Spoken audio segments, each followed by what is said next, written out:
Sony. Hello, let's try that again. Hello, everybody. Welcome back. I hope you enjoyed that video. Flatus picked that one out. I really enjoyed it. Yeah.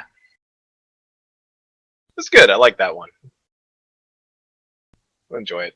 Because it's kind of one of those things that I think we as players don't see from a lot of different companies, where Sony's kind of one of the ones where they were, you know, what is your story with our game? Where did it lead you in life, and what friends did you make? What connections did you make? I mean, people found their significant others, made best friends, had children, all the things. And like I said, without EverQuest, there'd be no EverCast. So right, so kind of an interesting concept. We got asked by Legendary, weekly EverCast. Been nice seeing you guys broadcast so frequently. So I just want to throw that out there. No, and actually, that is a great point. I think that is something that we can throw out there right now. We've considered going to do a weekly show now that Combat is out. We feel like there's enough content to keep us talking and something to talk about. We've talked about going earlier. We've talked about a lot of different things. So, and one of the pieces of advice that we got regarding the show was to ask our community what you guys wanted. Because if it's not what you guys if we do something that you guys actually don't want, then we're just, turning our wheels for no reason. So. Every week, earlier in the day, another day of the week. What are your guys' thoughts? If you're listening to this later, if you're watching this later on YouTube, feel free, send us an email, send us a direct. Tweet at us. Tweet us. Hashtag EverCast it. Yeah, or email us at evercast.show@gmail.com. If you don't do Twitter, do the Gmail. You can send us a little email, letting us know what you want to see or hear, or what's good for you. I mean, or even on Stitcher, guys on Stitcher that listen to us on Stitcher, Daniel the Jack says, I want every day. Next week is good. Well, no. I think that was one of the things that we're talking about. I'm going to be streaming more Landmark. In the future, Kai Lest said that she's going to be streaming more Landmark in the future. So even if you don't get like the whole EverCast show where we're talking to one another, you'll definitely have the opportunity to speak with one of us. And the great thing about speaking with one of us is that we take we're the funnel, right? You give us all these ideas, and then we go to one another and we start hashing them out, what we've seen, what we've heard, what we think's a good conversation piece, and we have a conversation with everybody about it. So that's fine. Like if you want to catch us in game and talk to us, feel free. 2 people are saying an hour earlier. And that's always possible. I mean, we could always do an hour earlier because, based on I don't work the weekend, so I'm free. And neither does Kai Lester Tanlin. But there is a 4-hour difference between us because the West Coast versus East Coast, and Chewy and I live in Florida. Just 3.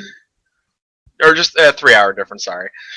So, I mean, it's something we've always discussed. Even, when we, halfway got through the show, I think, episode 10, we've always kind of discussed, we knew the time was kind of hard, and we always knew, do we want to do more, or do we want to wait to see what happens? And now that we've heard on stage that EverQuest Next is going to have more info throughout the year, that fuels us to want to do more shows because that gives us more to talk about. Now that Landmark's got combat and more, and we know Landmark's got heavy content coming out, that fuels us more to talk. Is one of the things. Don't think that we never wanted to do more than one show a week. It's just that we didn't want to be able to not talk about anything, because it's hard to do 2 hours and just sit here and just be like, well, we got nothing to talk about, so Flatus, say jokes, and I'm not good at that. Sorry. I was going to say I may be good at a lot of things, but comedy, not my thing. I'd also like to say that somebody is pointing out that missing the chat kind of drops the fun level when they're on YouTube. We are working on adding chat into our YouTube videos, so soon, TM. Right. Yeah. And I understand that that means you're not going to have the interaction with one another, but at least like as the show is going on, we're trying to capture the chat into the recording so that you can see the conversations that other people are having. That should be by the next show, we should definitely have that. That's one of the other pieces of advice that we got about like feedback for the show. It definitely, something that we want to do. Yeah, it's it's a lot of things we've discussed, and we want to make the show more accessible for everybody. We know it's late on a Sunday, and if everybody, we want to be able. We have people in Europe that like to watch us, so we have people that'll wake up whatever hour it is and watch us and kind of hang out with us, or they'll watch us on YouTube. And we have people in Europe that'll watch us, so we want to be able to make sure that the people in Europe can kind of check us out. We want to be able to the people in East Coast that have work in the morning, like myself. Like I take the hit. If I'm going to do this every week, I definitely want to be able to just kind of get my sleep in, so because I have work in the morning. So it's something we've all kind of discussed, and we will be moving forward. But we also don't want to be on at like 2:00 in the afternoon. And everyone's like, "Well, we're not here. We're all doing family stuff." Yeah, we're all out. Yeah. So again, like we're not making a decision right at this very moment, but we're soliciting all the feedback. Hit us on all the channels to give us feedback, and we'll take it into consideration and come to some sort of decision. So, and I encourage anybody that watches, not just our. I don't know. Even if you're working for Sony, we really want your feedback. So I hope that people from Sony don't take that as we only want the fan people or whatever. They're fans too. What are you talking about? I don't know how to word it. Let me just say that the coolest freaking thing ever at SOE Live was like hanging out and talking to a couple of people, and Talon was right beside me, and I hear someone squeal Kai. And I had never seen this person in my entire life. I had no idea who she was. And she recognized me. And that was so freaking cool. And yes, needs more Tom Hiddleston. Agreed. Listen, the best you're going to do is me. You ain't getting Tom Hiddleston. That works. Maybe Chewina. Maybe. Nope. Oh, okay. I'll take it.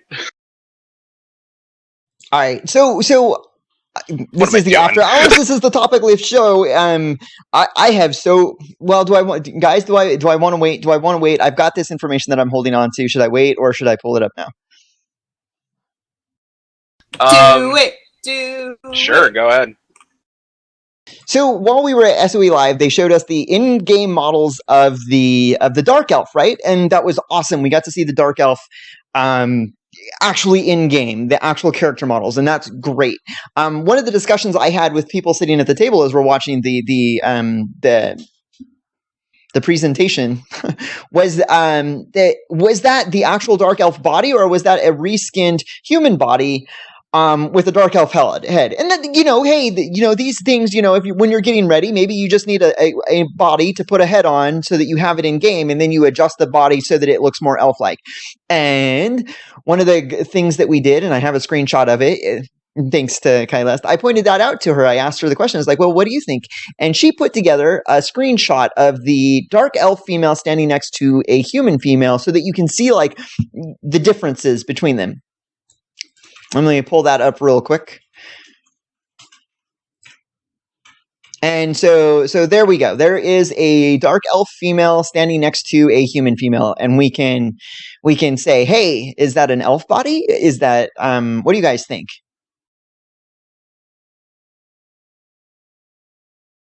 Oh, don't everybody jump in at once. I wish they had almost had the same outfit on, so I could kind of tell. But could be. I don't think they're the same bodies, because I've seen it. So the human one is my character. I apologize. It's just the one that I had a screenshot of. But the Dark Elf, if you spin her around and look at her, she's wider in the hips and narrower in the bust. And I don't mean like a smaller bust specifically. I mean like from side to side, it's smaller. So I say it's a night elf body. And just for anybody, as we're just talking about the bodies, I realize that if you look at their face, it's totally different. One's got pointed ears and horns, but there's also like different facial feature, chin and cheekbones especially. But this is just talking the body.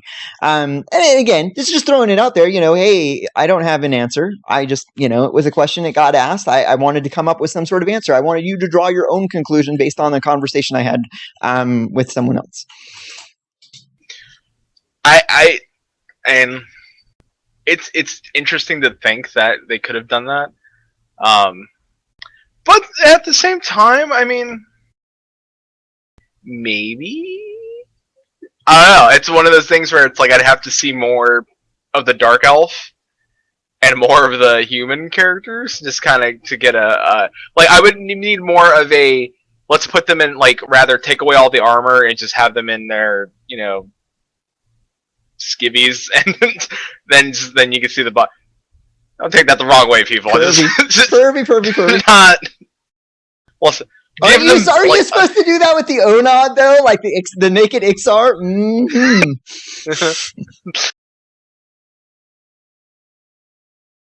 Oh jeez, what just happened? Mead seeped in. Like now, everybody in chat, Flatus, you dog, you.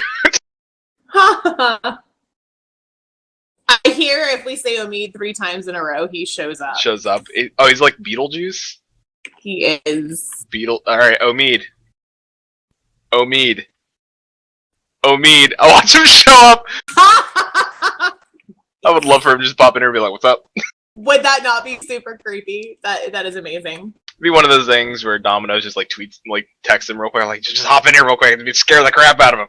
That would be really cool. But you know what I miss? I miss Dave coming in and totally trolling us. That was always fun. I gotta say, like, during that video and then a little bit after the video leading in, we had people actually sharing their EQ story. And I thought that was really cool. My EQ story is really short. Like you. I'm not sure if that's a burn or a compliment. Because I learned things earlier, so it may be a compliment. I don't know.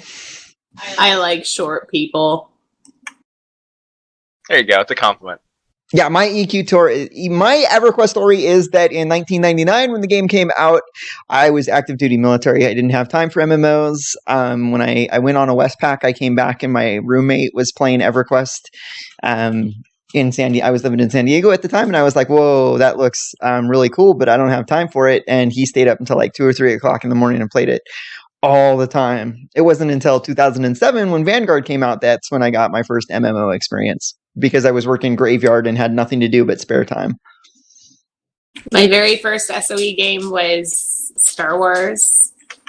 My second one was Vanguard.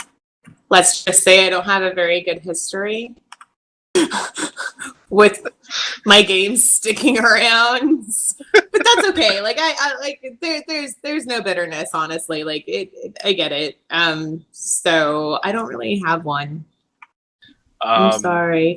Just, you know what? EverCast is my EverQuest story. That's the reason I'm here. There you go. Besides EverCast, I would say when I was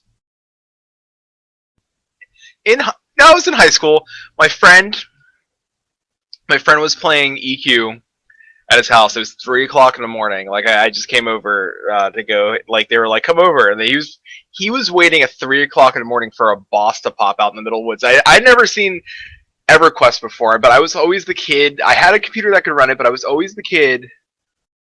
Me just popped up, but that's creepy. A little bit creepy. We said his name 3 times, and I can't hear you. I'm a dinner. I'm a dinner? Mead's a dinner. Listen, guys, starting in 2 weeks, frozen Meads will be in your frozen food section that you can heat up in the microwave. It comes with cobbler, and it's quite delicious. Does it get you totally drunk? It's got Scotch flavored pork chops. It's like a Hungry Man, but it's an Omeed. And it gets you. Oh, eating that gets you a totally hot wife. Yeah, you get it's an ONOD meal. It's ONOD approved. It's better than Hungry Man because it's $2 cheaper and it's 2 pounds of food. Hire me, Sony. We can get start a food line. We love you, Omeed. Thank you. I'm a dinner. I want an Omeed I'm a dinner shirt. I want to get Brass has like a little store online, and she has like the drawn dwarf that I modeled her crocheted doll after, and she's got like a little samurai headband on, and it says Iron Brass, or no, Brass Chef. It says Brass Chef, and it's really cute. I totally want it. Anyway, back to my EQ story. Sorry. No, it's okay. He showed up, and it was like just me just comes in here like a wrecking ball. Didn't need that. I hope that thought's in everybody's mind right now. So like he was waiting, and like I've always was that kid that would pick up the EQ box inside GameStop or EB Games at the time. So let's put that in perspective. Yeah, like the EB Games was actually solid, where GameStop kind of sucks. But like you pick up that box, and I was always like, my mom's like, "Oh, you want to buy that?" Like I was okay with buying my own game, but the problem was like I never had enough money to or we never had enough money for me to cover the cost of paying $10 a month. But I always wanted to. Like I knew I would have been into that game, and I probably would have not have graduated on time because of that game. So, but my first MMO was WoW, and I kind of wish my first MMO was EQ. So if Sony got any compliment, I wish you were my MMO cherry popper. So, but I have so much to look forward to because right now I do play EverQuest 2, and I do play with the Helsing Army, and that's always fun. We had a bunch of people from the community in my on the Helsing Army TeamSpeak server, talking EQ2, playing EQ2. We had Poro Sorceress in there running around, never played EQ2 before. We had Shinter, we had Velux, we had a bunch of people in there chatting, hanging out. It was a lot of fun, and it's something to check out. Like it's something that the EverQuest Next is not out yet, but we still have these free games that we can go in and play at any time. And maybe it's something we could all do together. You never know. We would always want to do something with our community and the people that watch the show. And let us know if that's something you guys want us to do. We'll do it. We'll hang out with you guys. We'll play games with you. Yeah. There's no way to win that game. Never. Can someone do me a favor and do my emails to show a sushi chef? So Omeed wants to be a sushi chef now. Somebody get on that. We got any artists here that want to do an Omeed sushi chef? We should an EQ2 raid. Oh my god, EQ2. That would be fun. That would be fun. And if you missed my tweet was, "I'm willing to do anything. I am a scheduler, though." Yeah, he really is. Like he'll do it. Like he'll play games with anybody. You just gotta tell him what day, what time, and he will be there. All right, let me just say, as his wife, right, in real life, not just on the show, but in real freaking life, Tamlin, he's sitting like 5 feet that way. He writes up a schedule for his game time, and on Saturday evening, he's got like a 2 to 3 hour block that says wife. Greatest thing I've ever heard. You scheduled in your wife. Yes, he totally schedules in his wife time. It's perfect. And there have been times where I've seen it say wife rep. I just want to point out to people, like, we've never, like, this is not scripted. This show is not scripted at all. No. Like, I'm sleeping on the couch tonight. Let me just say that I'm sleeping on the couch, I'm sure. Like, 2 thumbs up, Tamlin from Pentapod. No, seriously, like it works out really well because like he has things that he wants to do and I don't want to do them. And I have things that I want to do that he doesn't want to do, and that's fine too. But we have this rule: the family that raids together stays together. So it doesn't really matter what we're doing, but we schedule time. And Saturday night is what we call date night, and we have dinner together, even if it's at home. And we spend a couple of hours doing stuff that's just us, whether it's video games or watching a movie or whatever. And it's good. listen, you got no complaints from me. You guys are a solid couple. I think you guys crack on each other, make jokes. Like, it's a solid marriage. Like, you guys are happy together. It's fantastic. It is such a solid marriage. Like this last half hour. Like, if I have to say one thing, like hanging out, getting to know Kai Lest and Talon over the last year showed me like totally marry someone that is into the same things as you and that still has other hobbies outside of your realm, because it makes for an awesome marriage. It's clearly they play games together. She still does her crochet. He hangs out, like, he loves figuring, like, learning new things. He'll sit at his computer for hours and schedule that. It's fantastic. It's actually kind of an awesome thing to say. Marriage done right, folks. Oh, right. I didn't want to talk too much about all that personal stuff. It's funny because he's personal messaging me over TeamSpeak right now because I got a little butt hurt and I pouted off to the spare bedroom for like 20 minutes. I was like, you cut my time short. Seriously. So like he's laughing because Lettuce is all like, oh my god, it's like the perfect marriage. And then I got all butt hurt last night. So you cut me by 15 minutes, you SMB. You lost wife rep. Yeah, I don't even know. This is where my anxiety kicks in. I'm like, oh, this is way too personal about me. I don't know what the hell is going on. That's fantastic. No, please don't be any anxiety. That is great. That is the greatest thing. Tanlin is a chronometeorologist. That a thing? Metrologist. Oh, okay. So he calibrates time. That's fantastic. That's the coolest thing. Dude, you're a bronze dragon. Oh my god. I don't go. I don't bag. Yeah, no, my profession is I'm a calibration technician or a metrology technician, depending on whether or not you want to be uber professional or just semi-professional. At NASA. Boom, drop the ball. Look, dude, Tamlin, you're getting a bunch of props. Talk about not the worst things I've heard. Don't sweat it, Tamlin. You're fine. Don't worry about it. So we brought Dave a t-shirt and a baseball cap that was NASA. Oh my god. You should have seen him. To SOE Live?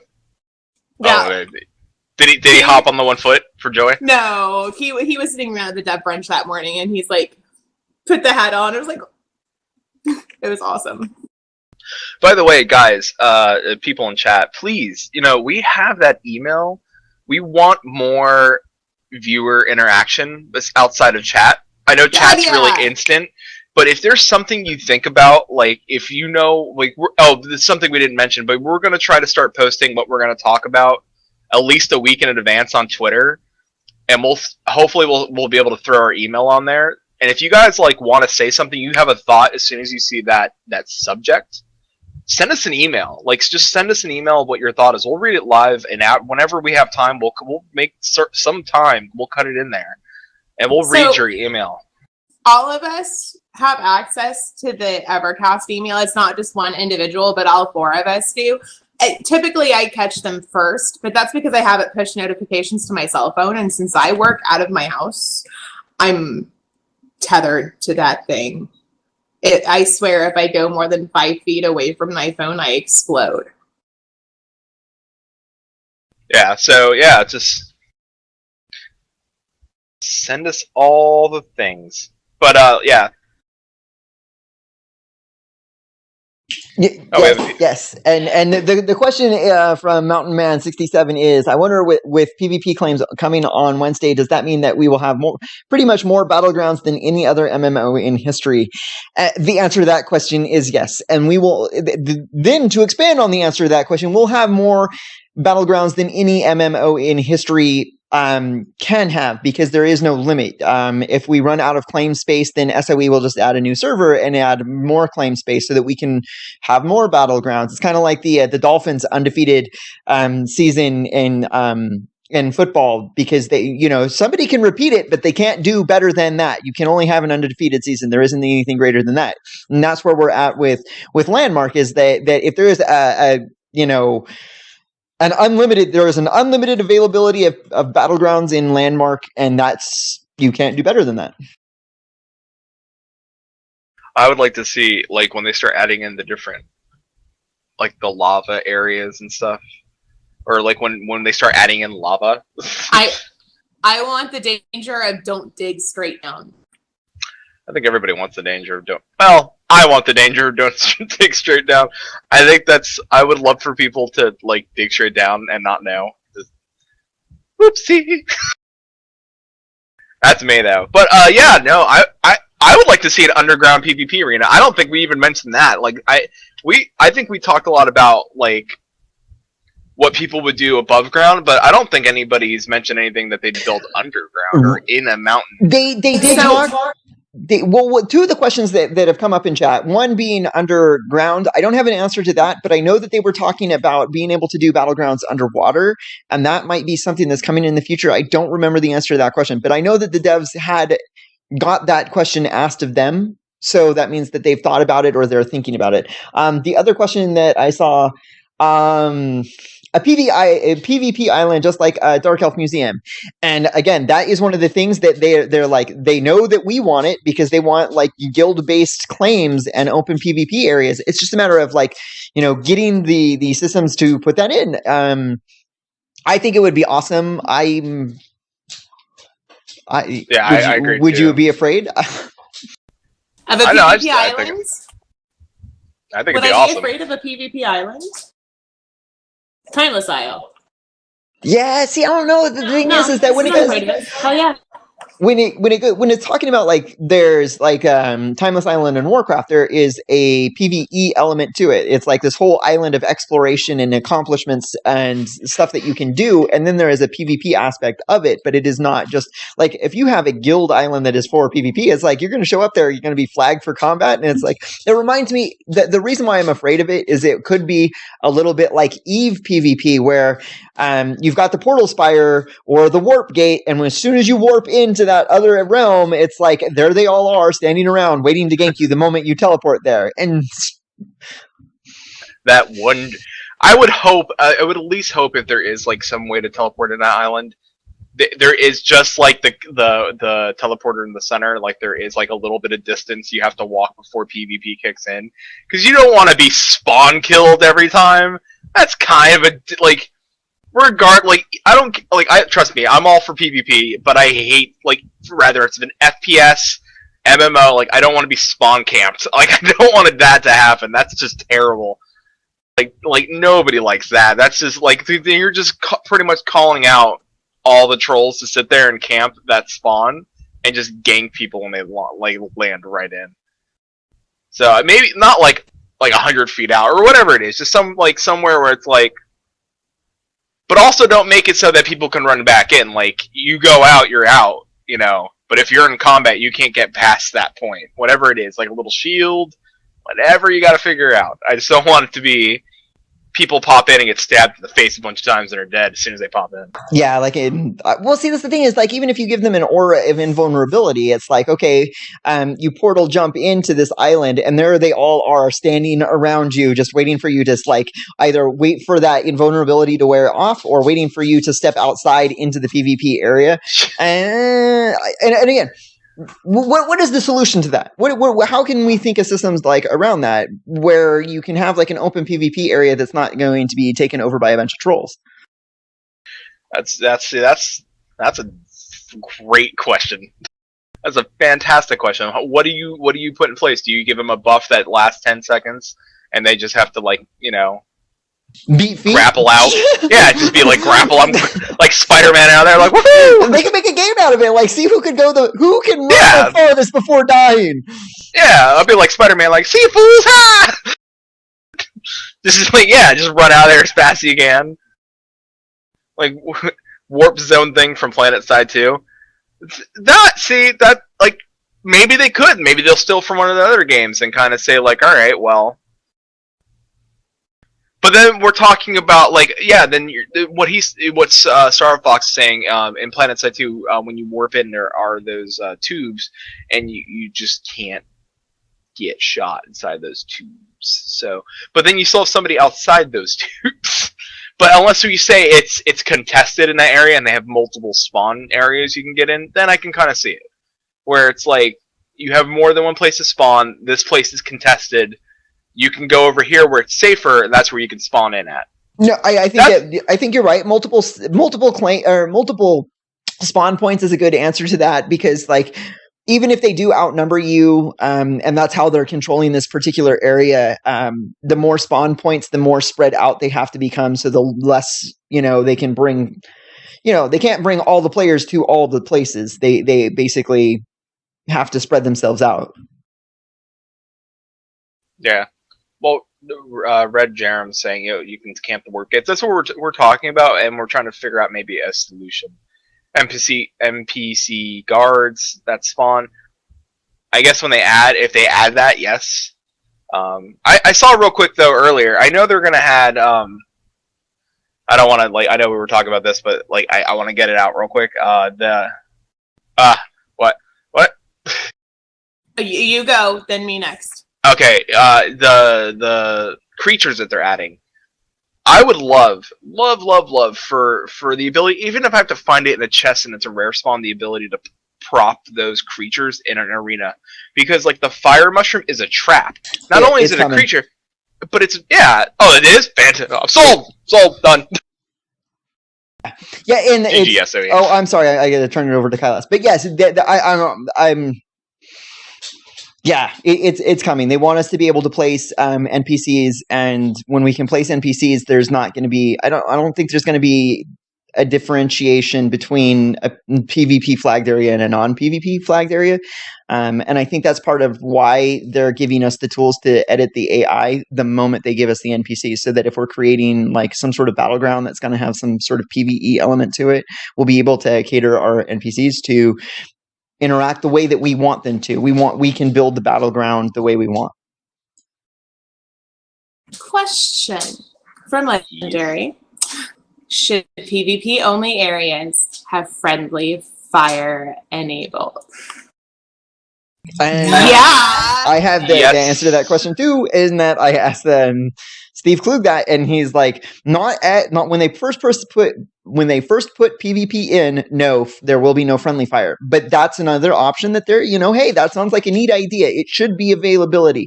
Now, should it always be flagged in open PvP areas? I think is a more, let's get to a heart of the matter, right? So that you're in an open PvP area where no one has set the flags or the default flag.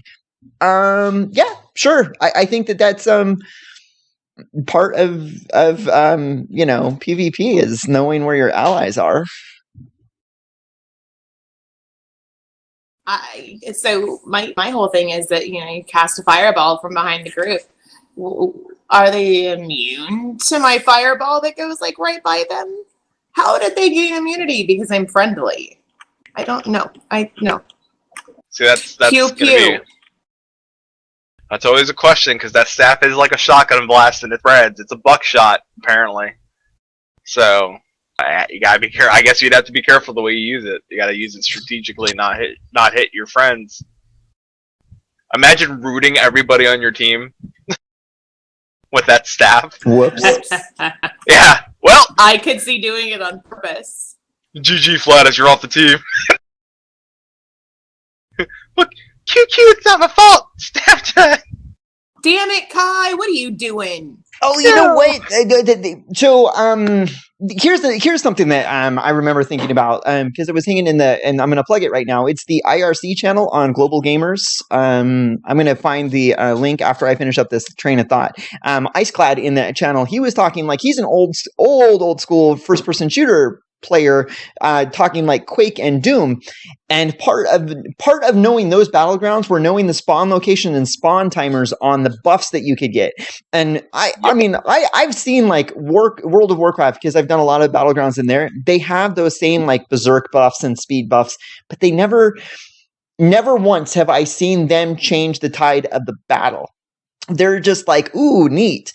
But from what I understand, in those other battlegrounds and arenas, those buffs that were placed in the arena were huge, and knowing how to manipulate the timing on those was huge in mastering that battleground. What do you guys think? Do you think that they should like hype up and add those as quickly as possible, or you were kind of like whatever? Buffs? I don't know. Like, it just depends. I mean, I've played Quake 3 Arena. Like, that was my go-to game in high school for a lot of my shooting games, and knowing where those buffs were and the timing on guns and buffs was you needed to know. But I mean, if people strategically put things and have them on different timers, that'd be fun, especially if you're doing like an old school like Quake style or what's the other game, or Unreal Tournament style arena. Yeah, then absolutely, I think it'd be kind of a cool thing to add. Maybe not just right now. I think that people need to get used to combat and kind of give their feedback first on what's coming before we just start saying, hey, let's add this. Let's add, like, we probably need to say, like, hey, listen, that staff, the root, doesn't do what it's supposed to do right, like, or the stat, like the routing is too long or it's too short, or hey, listen, the sword combat's way too weak against like right now we're seeing a mid-range. I would say the staff is maybe mid-range, the bow's long range, and the sword is up close and personal. So I would say that you kind of have a nice mixture of things, but we also need to see how well they play together first, and then let them know about that before we start adding everything. So basically, you're arguing for let's get PvP in with weapons that we have. Let's test out that system that they're giving us with the limited rule sets that we have. Let us master using the teleporter and the flinger. Get all those systems in place and tweak them and get them fine tuned before adding more complications to the PvP arena with like buffs and stuff. Exactly. You don't want to like. I'd rather us like give them say, all right, we understand what we need to do, and then I'll probably give them a better understanding what to do with the other armor and maybe possible weapons that they're going to add. That way, they kind of know, like, all right, this is what we need to do, and so we know, like, if we make something that's long range, it should be something similar to that bow. So it would be, I don't know. Staff does max damage at close range and has a stun to promote containment to allow max damage. Oh my god, I forgot that, we were talking about, like, right before we closed the show, like, what type of armor sets and weapon sets that we wanted to see in the future. And, like, two of the most obvious ones is, like, an axe, because Crayola Kitty is she going to be able to play the game without an axe?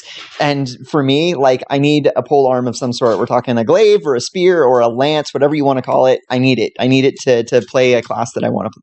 Because for me, that's like the visual indicator of the class that I want to play.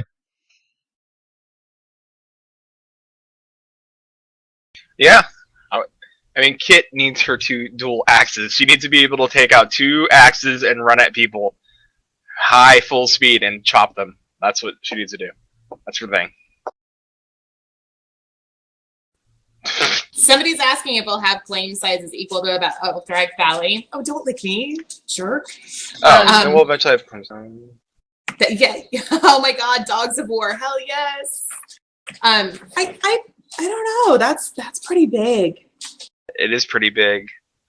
I mean, that's a lot of space. I mean, maybe if they gave us guild PvP arenas, like sizable, like giant guild arenas. Maybe rolling. I would love a rolling. If I could be like a chef, a mad chef with a rolling pin, I would. I'd roll around as that.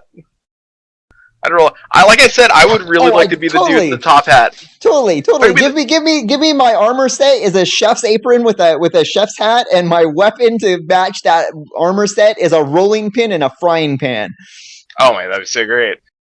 Like I said, the guy with the top hat and the cape. If you gave me old school like round bombs from cartoons, and I could roll around, like I would totally do that, like a monocle and like I said, the little thin curly mustache. I'd go like I'd roll around on people throwing bombs and like, hey, and another armor set to match like the bomb thrower is the you remember the White versus Black from Mad magazine, the Spy versus Spy. Yes.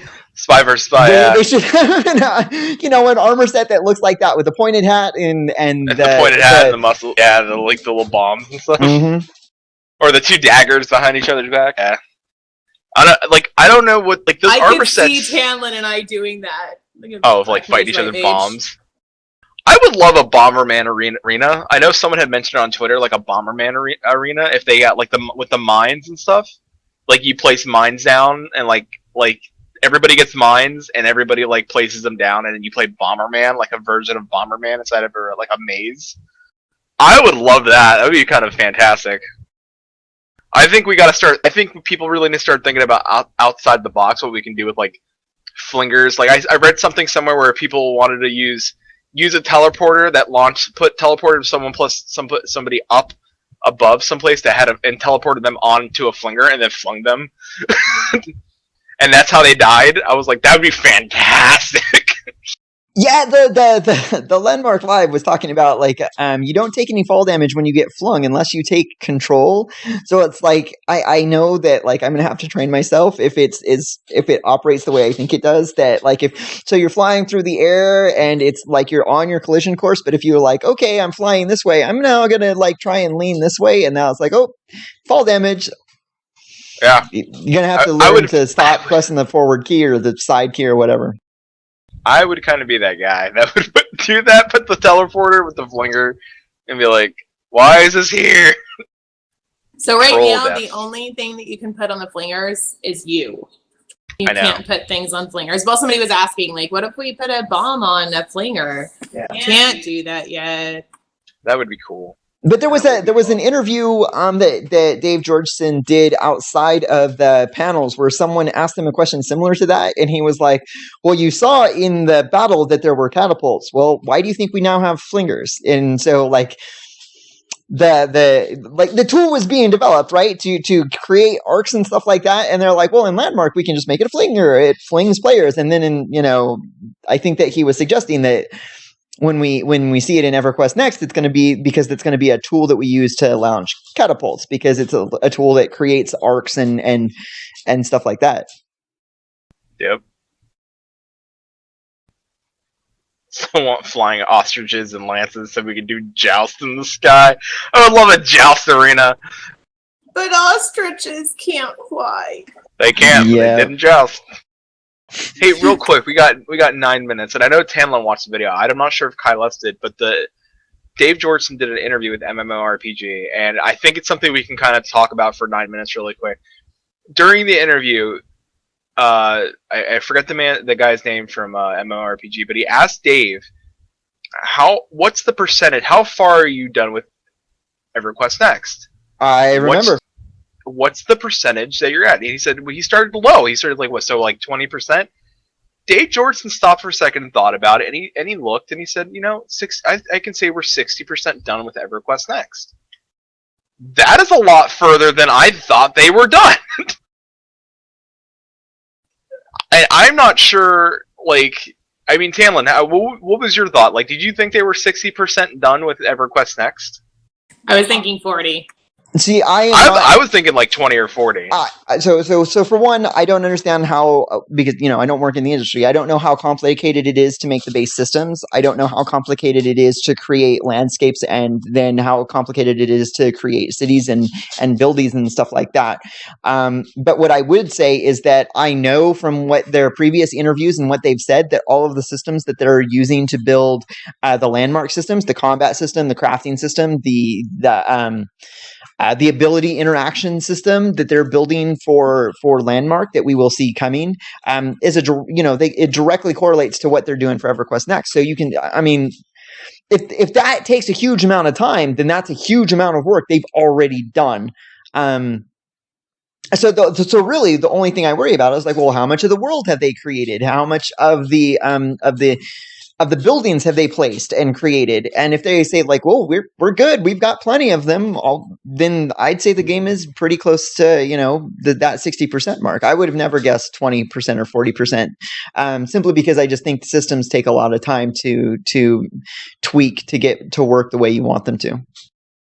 Yeah, especially if they're giving us everything to kind of test out first, but they're not going to give us everything. Like, we know for a fact that rallying calls is the bread and butter, one of the big bread and butters for EverQuest Next. We won't see that in Landmark. The AI system, I don't know how much we will see of that in Landmark.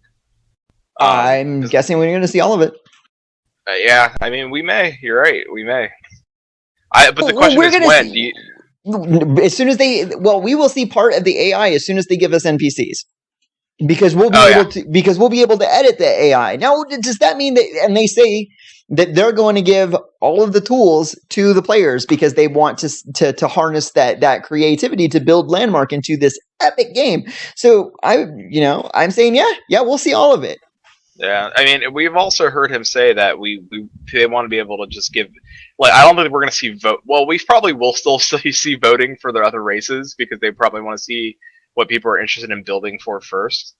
But they want to give us all the races that they're going to plan on putting in EverQuest Next and having us build for those races, or having, not me personally because I kind of suck at it, but everyone else that's really good at it, give them the chance. Yeah, and I'm not a builder either, but I might contribute like concepts to the other races, just the Dark Elf and the Karen. Like, as much as I loved what I saw of the Karen doing research for the Cat Show about, like, wow, I may even play one. I don't know yet. But for dwarf, I have plenty of ideas for like the elves, especially the wood elves. I have some even greater ideas. Crayola Kitty said, and I believe she's right. I think they said no early access for EQ, and I believe that is correct. I think one of the things is that we're dealing with a whole new system. It's not.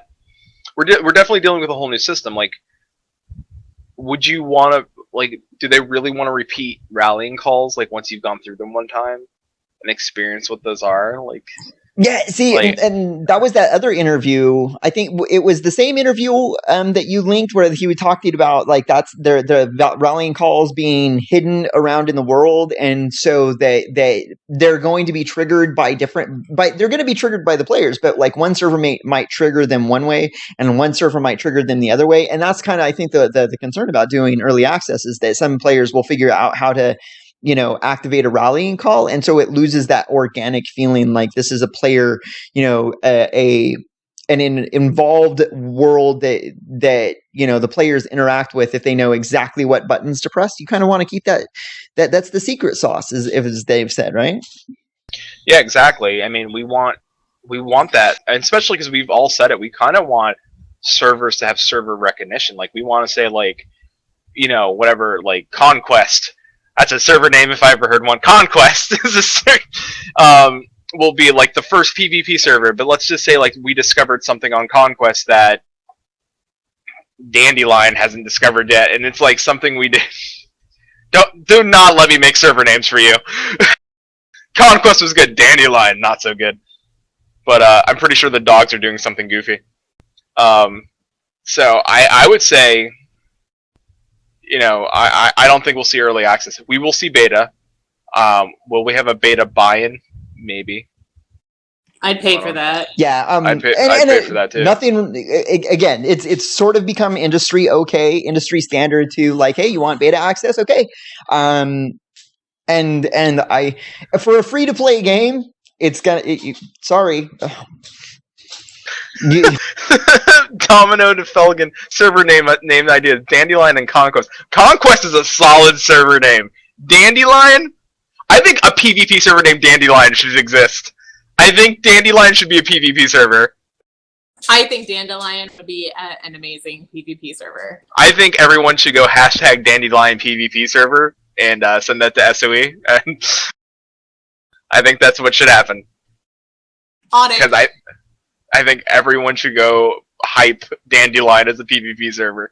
Why not? Okay, I was thinking Fluffy Bunny. Fluffy Bunny. I would be like, I would love to see like all the hardcore PvP guilds go to Dandelion.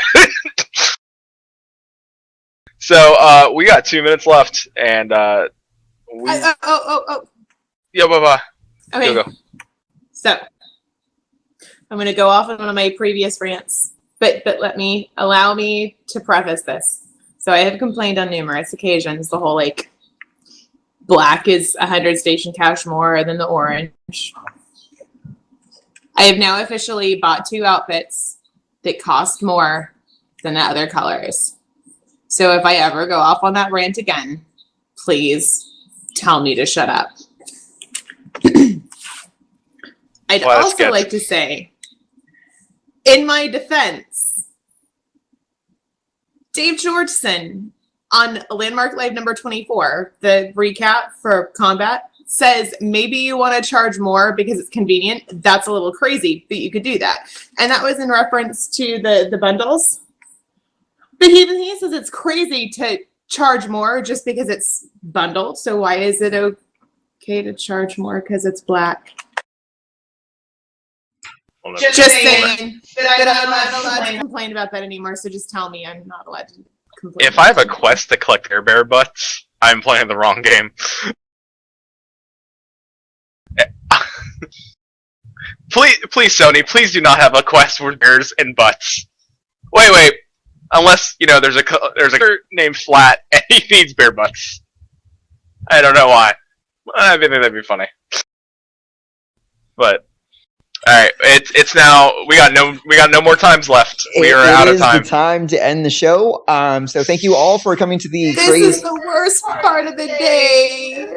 Yeah, it's the worst part of the day. I have to, keep working for another hour or two to get everything up. Thank you for joining us all for this crazy 2-hour show that we call the EverCast show. If you're watching this on YouTube, hit that subscribe button. If you're watching us on Twitch, hit that subscribe button. If you have Twitter, follow us on Twitter. We have a Facebook page. All you have to do is search for EverCast. There is both a channel and a person, and that's because we're 4 people. We share equal responsibility, so we need to have one account that's able to be accessing everything. So that's why the EverCast exists as a person and a page. But follow us on Facebook, follow us on Twitter, follow us on Twitch, YouTube, all the things. And always we solicit your feedback. Hit us up, on any of those avenues, because it just gives us so much more to talk about when we can be like, well, this person says this. We don't have to agree with it, but we'll take your point and we'll discuss it with the community at large. Who wants to camp us out tonight? Me? You. I never camp us out. Exactly. I know, that's why we're doing it now. All right. First time for everything. Thank you all for coming. We will stay tuned. We might be back next week and do a 1 week between shows. If not, we will be back in 2 weeks. Let me look at my handy little calendar right here and let you know when that will be. Because he schedules everything. Of course I do. It would be September 7th at the normal time, 7 p.m. Pacific, 10 Eastern. I hope to see you there. Camping out in 5, 4, 3, 2, 1. Good night.